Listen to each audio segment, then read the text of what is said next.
강물은 도시의 모든 곳에 활력을 불어넣는 중요한 존재였죠. 하지만 어느 날부터인가 강물의 대부분이 화려하고 거대한 큰 정원으로만 향하고 있었습니다.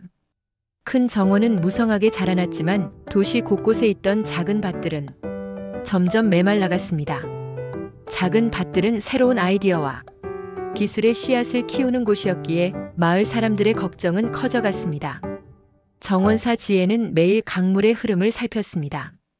그녀는 강물이 큰 정원에만 집중되는 것을 보며 깊은 한숨을 쉬었습니다. 이대로는 안 돼. 작은 밭들이 말라버리면 도시의 미래도 시들어버릴 거야. 마을 사람들은 지혜에게 해결책을 물었습니다. 지혜님, 강물을 작은 밭들로 돌릴 방법이 없을까요? 규제를 풀고 세금을 줄여서라도 물길을 터줘야 합니다. 지혜는 고개를 끄덕였습니다. 맞아요. 생산적인 곳으로 강물을 돌리는 것은 정말 중요합니다. 하지만 금융은 끈이다라는 옛말처럼 달리는 말을 멈출 수는 있어도 쓰러진 말을 달리게 할 수는 없어요. 작은 밭들이 물을 잘 받아들이려면 먼저 흙을 갈고 좋은 씨앗을 심고 튼튼한 울타리를 쳐야 해요. 교육이라는 비료와 기술이라는 씨앗, 그리고 숙련된 인력이라는 울타리가 준비되지 않은 상태에서 물만 붓는다면 그 물은 밭에 스며들지 못하고 엉뚱한 곳으로 흘러가 버리거나 오히려 밭을 망칠 수도 있습니다. 급할수록 돌아가라는 말처럼 우리는 서두르지 않고 차근차근 준비해야 합니다. 지혜는 덧붙였습니다. 지금은 사회 전반에서 우리 몸의 체질을 개선하는 구조조정 노력이 필요한 때입니다. 단순히 과거의 방식대로 돈만 풀어서는 진정한 성장을 이룰 수 없어요. 제한된 강물을 아껴서 가장 필요하고 준비된 시점에 효율적으로 사용하는 지혜가 필요합니다. 그래야만 작은 밭들이 튼튼하게 자라나 도시 전체의 풍요를 가져다 줄 것입니다. 마을 사람들은 지혜의 말에 공감했습니다. 그들은 강물의 흐름을 바꾸는 것뿐만 아니라 밭을 가꾸고 씨앗을 심는 일에도 함께 힘을 모으기로 다짐했습니다.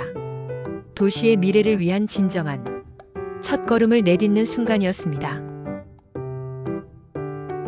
이번에는 한국 금융의 오래된 과제, 바로 부동산 쏠림 문제를 짚어보겠습니다. 2020년의 은행 원화 대출 가운데 부동산 대출 비중이 66.6%였는데 2024년에는 69.6%까지 올라갔습니다. 명목 GDP 대비 부동산 대출 비중도 62%에서 65.7%로 뛰었죠. 즉, 금융이 기업 투자나 첨단 산업보다 부동산에 묶여 있다는 얘기입니다. 최근에는 그 흐름이 더 뚜렷합니다. 가계대출이 다시 늘어나고 있는데 그 핵심은 주택담보대출입니다. 또 하나 부동산 프로젝트 파이낸싱, 흔히 PF라고 하죠. 2023년 말 PF 연체율이 2.7%까지 올랐습니다. 그래서 금융당국이 2024년, 2025년에 걸쳐 구조조정을 진행하고 있어요. 정부도 스트레스 DSR 같은 규제를 강화하겠다고 했지만 현실은 여전히 부동산이 안전하다는 인식이 강합니다. 은행도 가게도 마찬가지죠. 그럼 왜 이렇게 부동산에만 쏠릴까요? 첫째, 은행 입장에서는 담보가 확실한 주택이 가장 편합니다. 위험 조정 수익이 좋거든요. 둘째, 규제 구조도 한몫합니다. 바젤 기준에서 주택담보대출 위험 가중치는 낮은 편이에요. 반대로 중소기업 대출은 100% 가중이 붙죠.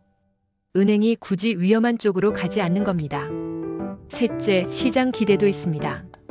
금리 인하 기대감, 주택 공급 부족, 가계의 자산 선호가 맞물리면서 부동산 수요가 계속 살아나죠. 이러는 와중에 PF 같은 경우는 은행뿐 아니라 증권사, 저축은행까지 얽히면서 시스템 리스크가 커지고 있습니다. 그렇다면 어떻게 해야 할까요? 정부는 국민성장 펀드를 만들어 첨단 산업, 벤처 투자에 돈을 넣겠다는 계획이에요. 여기에 금융권의 협조를 구하려 합니다. 이걸 뒷받침하려면 은행의 위험 가중자산 부담을 조금 덜어줄 필요가 있습니다. 또 기업형 벤처 캐피탈 CVC라고 하는데 그 투자 규제도 완화해야 하고요. 벤처 투자의 소득 공제 혜택을 더 주는 방안도 필요합니다. 그리고 자본시장을 살리려면 세제 인센티브가 중요하죠. 배당 소득 분리과세 최고세율을 낮추거나 장기 투자자에게 세금 혜택을 주는 제도 같은 겁니다. 반대로 교육세율을 올린다거나 지점 폐점할 때마다 일일이 신고 승인받게 하는 규제는 신중해야 해요. 금융회사의 비용과 자율성을 갉아먹을 수 있으니까요. 그런데 여기서 중요한 질문이 하나 있습니다. 돈만 넣으면 성장할까요? 금융은 끈이다. 끈을 당겨서 달리는 말을 멈추게 할 수는 있어요. 하지만 끈을 민다고 해서 쓰러진 말을 다시 달리게 하진 못하죠. 즉, 성장 기반이 없는 상태에서 돈만 밀어넣으면 효과가 없습니다. 오히려 비효율, 역선택, 도덕적 해이 같은 부작용만 생깁니다. 그럼 무엇을 먼저 해야 할까요? 첫째, 인재를 길러야 합니다. 교육과 산업 수요가 맞아야 하죠. 둘째, 핵심 기술과 표준을 확보해야 합니다.